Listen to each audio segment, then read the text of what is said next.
这个小孩不一般，出生没多久竟然长出了一对翅膀。故事的开始要从瑞奇的爸爸妈妈说起，他们是一个后族家庭，两个人在化工厂工作，长期被化学物质辐射，所以才生出了一个小天使。刚开始发现孩子后背红肿的妈妈以为是丈夫看孩子的时候虐待了儿子，但是哪个亲爹会对自己的孩子下手呢？为此两人大吵了一架，丈夫便离家出走了。一天，妈妈和姐姐发现瑞奇失踪了，并且在婴儿床上看到一滩血迹，结果一扭头发现瑞奇竟然飞上了衣柜上，突然一下瑞奇重重的摔在了地上，紧忙抱起孩子的时候，发现他的后背竟然长出了一对小翅膀，而这个心大的妈妈竟然开心的以为自己生了一个小天使。与此同时，她也害怕别人在背后议论自己生了一个怪胎，所以嘱咐姐姐不要对外说。没过几天，瑞奇的翅膀大了一圈，妈妈拿来尺子量了一下翅膀的大小，这下惊呆了老母亲，一个星期的时间竟然长了8厘米。瑞奇一天天的长大，他的翅膀也长大了不少，并且长出了羽毛。这时候妈妈有点慌了，买了很多有关于鸟类的书籍，学习翅膀的构造，还给瑞奇配了一套飞行装备。这家伙简直美呆了，直接兴奋地飞了起来，结果啪的一声又摔了一个大跟头。看来这个翅膀还是嫩了点，幸好就是擦伤，妈妈拿来风油精擦了一下也就没事了。这个小天使也给一家人带来了好运，中奖绝缘体的妈妈竟然中了大奖，于是就带着2个孩子开启疯狂购物模式，结果一个不留神，瑞奇不见了，再一抬头，这个家伙竟然飞走了。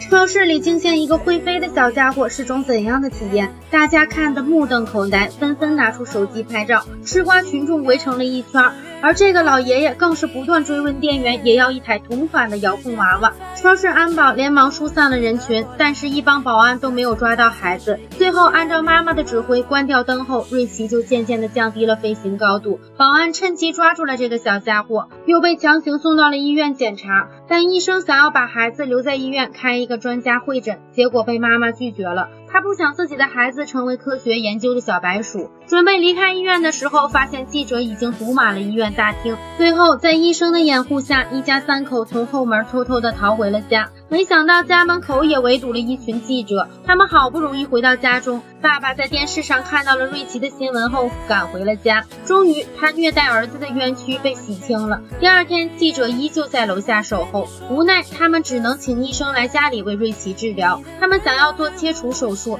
但医生拿出片子说，如果手术孩子可能会有其他风险，但不手术他的存活时间可能会很短。这时瑞奇父母商量后决定让孩子面对媒体，不但可以从中获得报酬，也可以将新闻扩散，万一有更好的专家看到孩子还可以得到治疗。两人一拍即合，爸爸赶紧联系了记者，谈好佣金后，一家人直对镜头接受采访。爸爸还在瑞奇的脚上拴好了绳子，准备让他再次表演高空飞行。这一撒手，开始还挺骄傲的，感觉倍儿有面，可是就在下一秒，意外就发生了。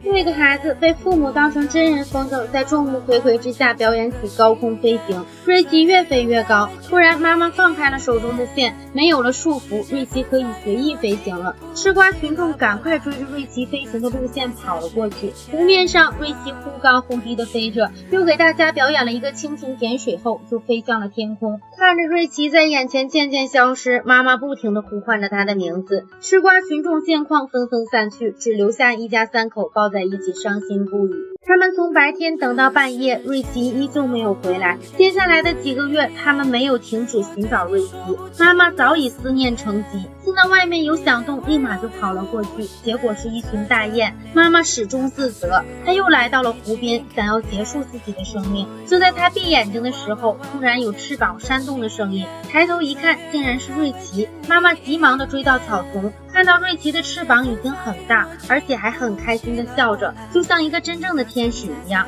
妈妈不断地忏悔着自己的过错，希望瑞奇可以原谅她，回到她身边，但是瑞奇还是飞走了。妈妈望着远去的瑞奇，心想也许天空才是瑞奇最好的归宿。故事的最后，妈妈又一次怀孕了，她对这个小生命满怀期待，一家人幸福地生活在一起。